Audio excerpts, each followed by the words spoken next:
Coming up today on Folks, a look at black urban professionals, better known as BUPPIES. We'll then go to Shreveport and share with you the works of some black artists there. Then we'll have a little bluegrass music by Thompson of Baton Rouge. I'm Rob Hinton. Those stories and more today on Folks. Everybody says folks, just plain old folks. Everybody just people all over the world. Folks to live, folks got to give, folks got to care, ooh, folks got to share. Our world is small, so very small. What touches one of all, ooh, touches us all. So stay alive, just to survive. Folks got to be in harmony. Everybody just folks. Just plain old folks. Just plain old folks. Everybody just folks. Everybody just folks. Just plain old folks. Just plain old folks. Everybody just folks.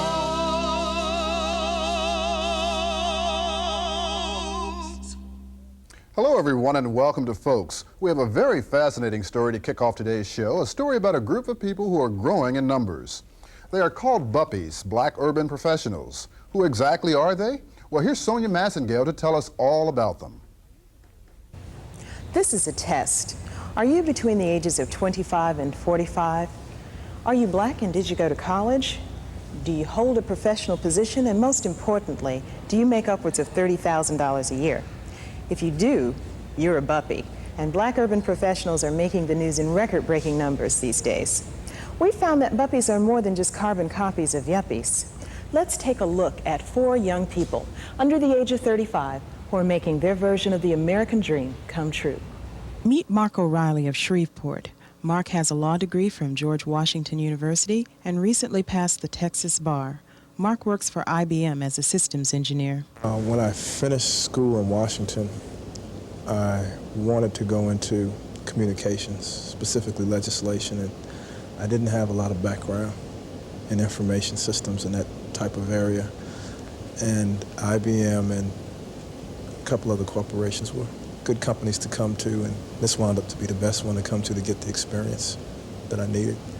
And I plan on staying with the company. He feels that loving your work is a key to success. Some people say, they wake up in the morning and, oh, it's another day of work. I don't want to be bothered. I get up and I really enjoy what I'm doing, and that keeps me going every day. I can see, you asked about my goals in 10 years, I can see them as being realistic. And I know that there are things I have to achieve to get to those ends. And I get up and I work for it. Trying to have a positive attitude about what I do as I do it, and trying to get other people to have that same positive attitude. As they say, success breeds success. Michelle Briere, also of Shreveport, is the director of the Regional Dialysis Center. She has a master's degree in public health from Meharry Medical College. Michelle is 25 years old.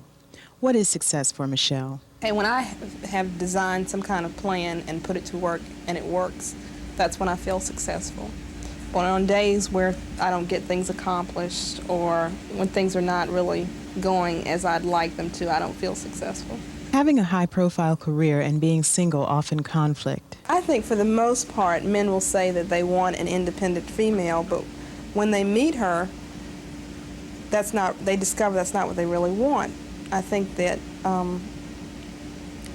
most men would prefer a female that they can dominate, and that a female that can depend on them for things.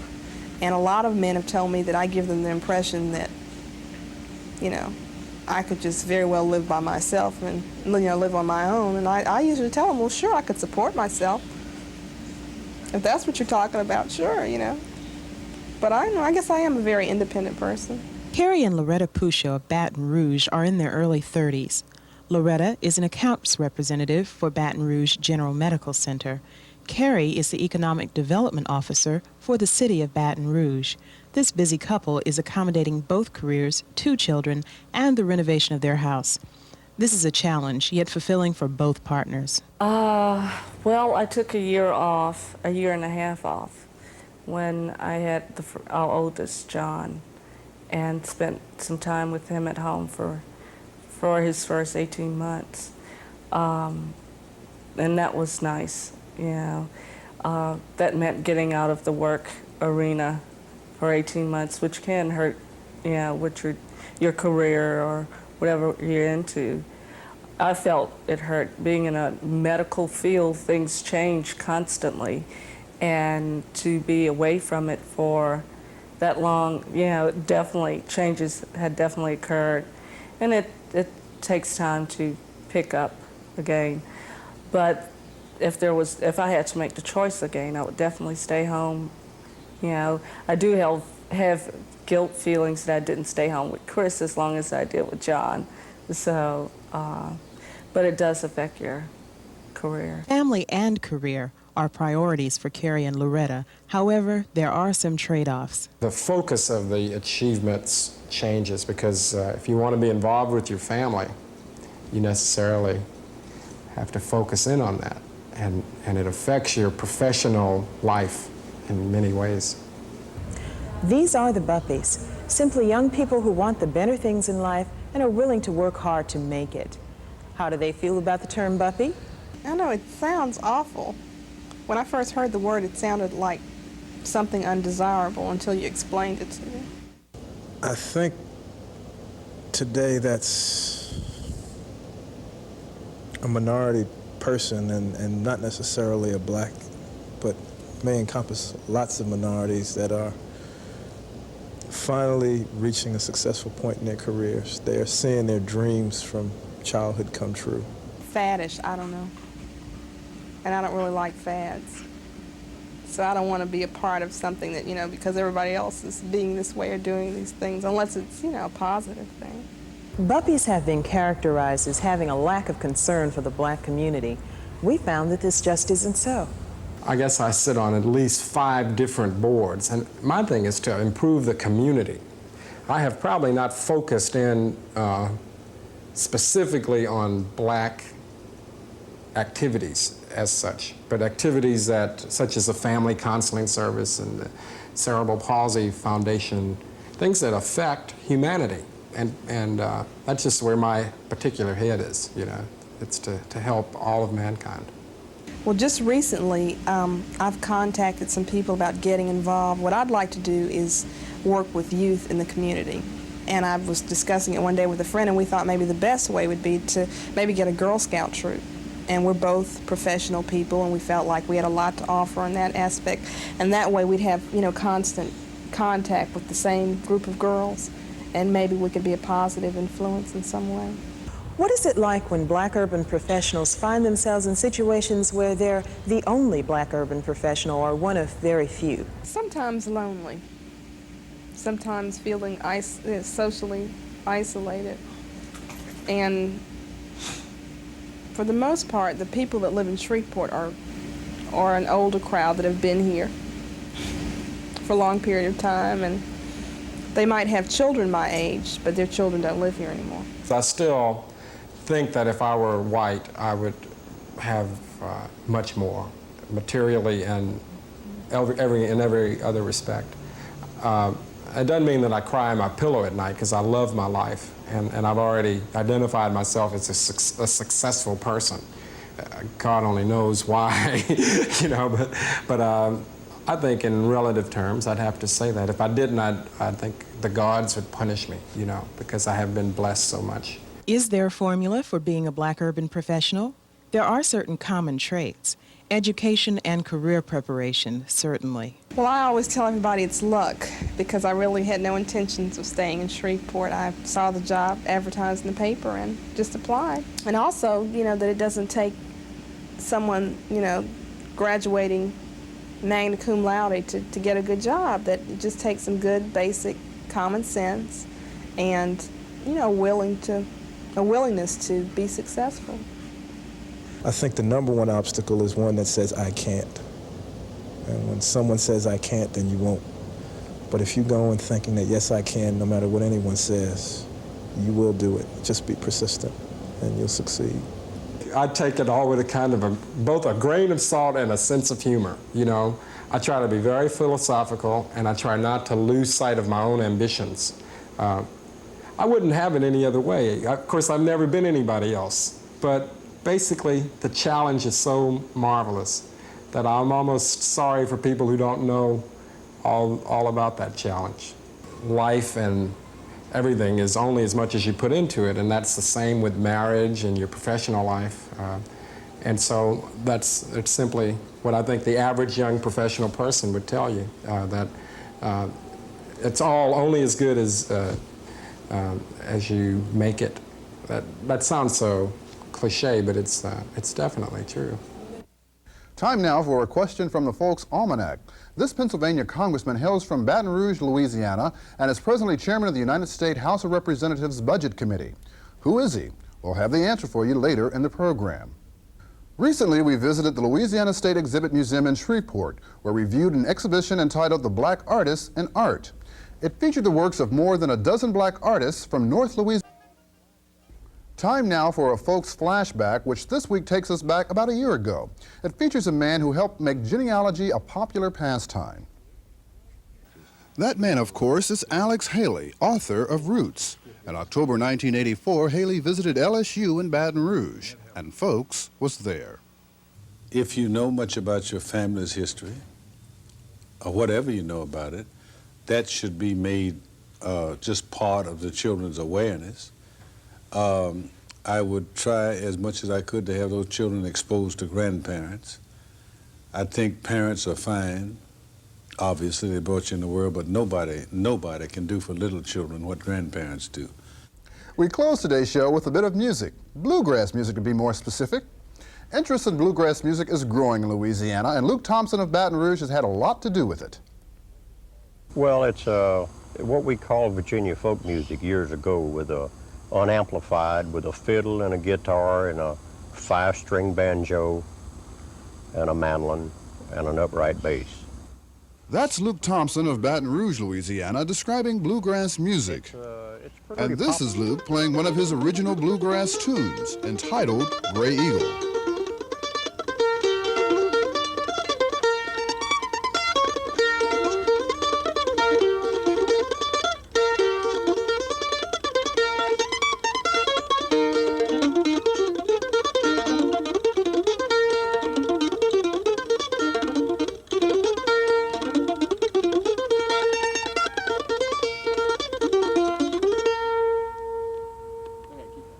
Luke became interested in bluegrass music when he was a child. It was back in the 40s. I used to play the guitar, and everybody had a guitar, so I got me a mandolin and started playing it. I played the fiddle first, and my grandpa played the fiddle, so I was raised up with it, with that kind of music. Then I kept going, and I got me a little band, played around Louisiana a little bit, and then I moved to Cincinnati to go to work, and worked at the railroad in Cincinnati, and met a boy named Jesse Kidd from Oneida, Tennessee, that was also living in Cincinnati, Ohio. And we formed a group and moved down to Richmond, Kentucky, WEKY radio station, and started playing music. Later, he played bluegrass for a living. I used to play for money and for a living, and made pretty good sometimes, and sometimes I didn't. I've made more money playing music than anything else I did in my life at times, and I've also made less. I have a record album out called Louisiana, it's called Bluegrass Folk Music, and we did a picture of that album in front of the governor's mansion when Jimmy Davis was governor, downtown Baton Rouge. And I had a single record out when I was in Cincinnati, the Louisiana Waltz, and had an instrumental tune on the backside. And then I recorded one in 1962 with Dewey Edwards and Cecil Thompson, my brother, and Harold Bell and Clay Hudson. And Harold Bell wrote this song. It was called I'm Lost Between the Fall and Snow, and it made a B+ rating in the cash box. And we were really up in the top of it then. And then in 1968, I recorded 3 more records with Byron Berlines on the fiddle, a national fiddle player, and Alan Shelton that used to work on the Grand Ole Opry with Jim and Jesse that worked with me a year down here from 68 to 69. So we've got 4 single records and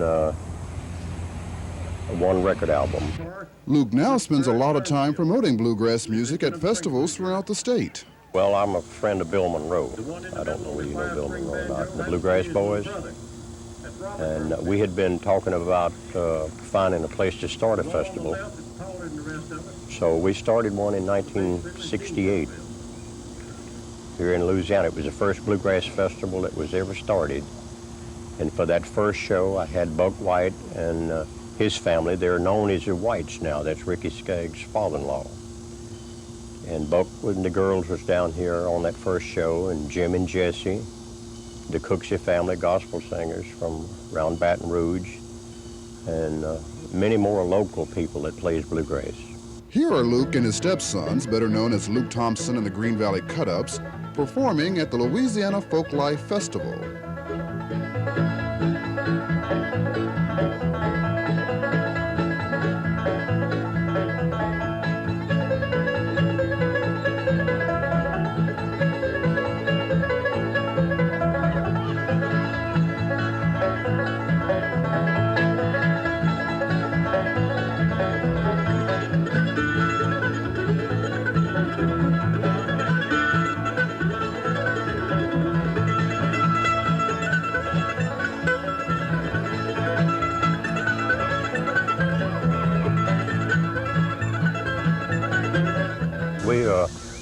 This part of the state is basically Cajun country, as you would call it.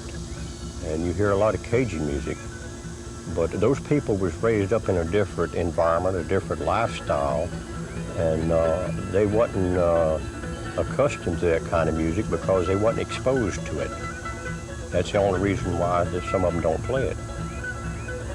They hadn't caught on to it yet. So it's coming on a lot better than it used to. It's doing a lot better.